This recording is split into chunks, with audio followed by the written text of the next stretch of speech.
Have you ever felt like something shifted in a relationship, like something went wrong or was wrong, but when you brought it up, people said you were being dramatic, too sensitive, or making things up? Well, this is similar to what's called the Cassandra Syndrome. And that can be the emotional pain of sensing that something is off, but you end up being ignored, dismissed, or even gaslit.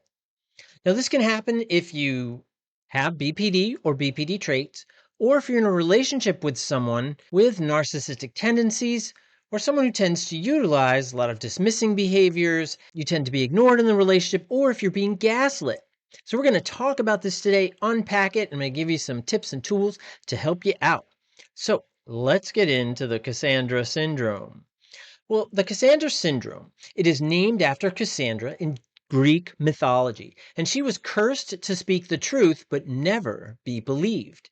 Now, in modern life, this can show up when your emotional reality is dismissed or minimized.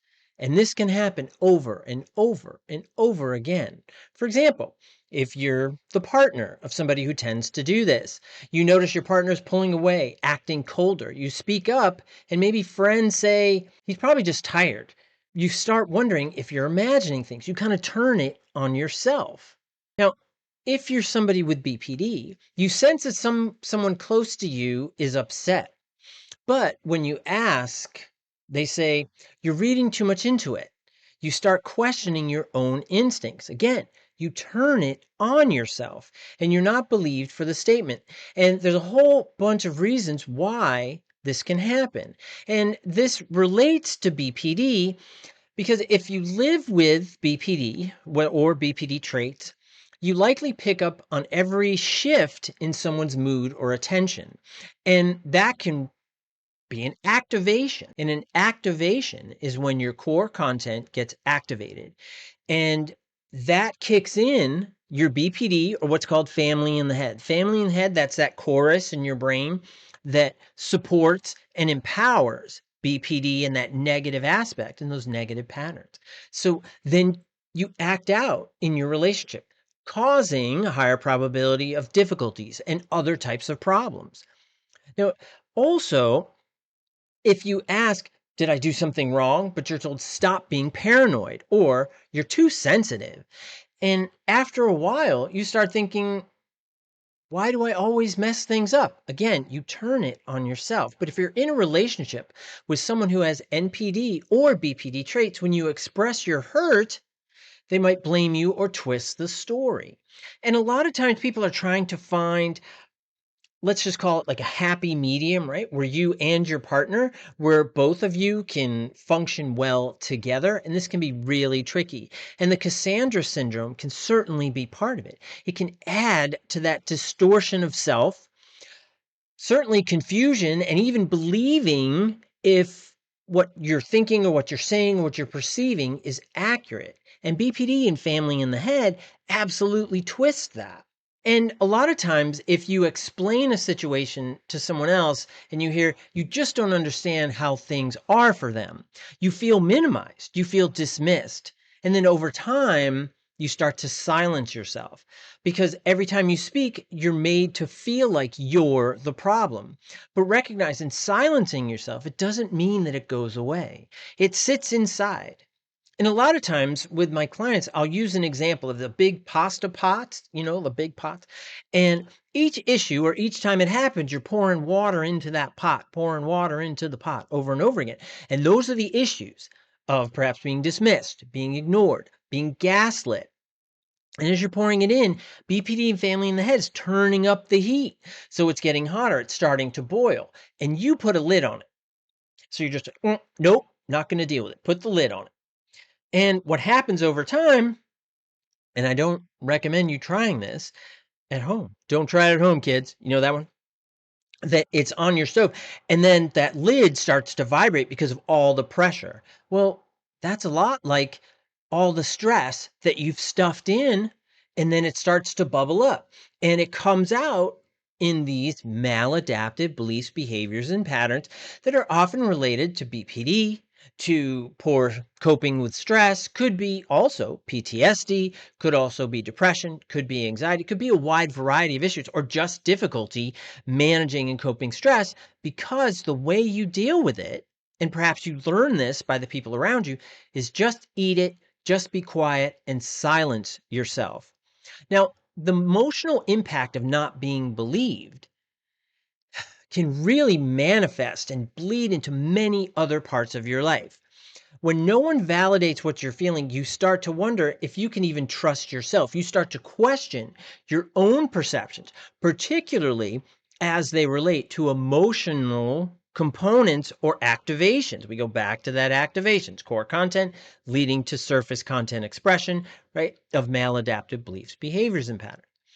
Now, sometimes after not being believed for a while, you shut down, which we talked about, but you start to question your memories. You feel smaller each time someone says, that didn't happen, or you're exaggerating. Again, you feel minimized. Let me give you an example. You share a painful memory from your childhood, and your partner says, it couldn't have been that bad. So you go silent and you begin to think, maybe it wasn't. Maybe it wasn't that bad, even though part of you still hurts and aches from it. And that's really the problem with the Cassandra syndrome, is that it makes you question the validity of what you think and what you feel. And I think that's really important, that we have to go back and we have to look at how can we manage these things? How can we add an objective perspective, little rhyme there, objective perspective, onto your memories of the past, your memories of what's going on in your relationships, your recall. And the way to do that is to recognize that when you look back, you can do that much clearly when you are not activated. When you're activated, it's a lot like you're going into the ocean, right? And you see this giant tsunami's coming. You're like, oh my God, giant tsunami. And then it's coming at you. So you're like, oh man, you know what? It'll be fine. I'm just going to ignore it. It'll miss me. It's not going to miss you. It's going to plow into you. And that's going to cause all of these reactions and feelings. So what you have to do in many ways, you have to reclaim your voice. And just because someone else can't handle the truth doesn't mean it wasn't true, but also recognize that there's a time and place for confrontation, for pulling back the curtain, so to speak, on issues and problems. Because we also have to consider what the other person is going through, what they're dealing with. Because if they're activated or highly stressed, they're not going to hear it anyway, and it puts them at a higher probability of feeling attacked. And we don't want to add in our perspective when someone is feeling attacked, just as we don't. Now, over time, you can learn to tell the difference between your fear and your intuition, and you can honor the experience. Let me give you some examples. Is you write a letter to your younger self and say all the things you needed to hear. You weren't too much, your pain mattered, and what you felt was real.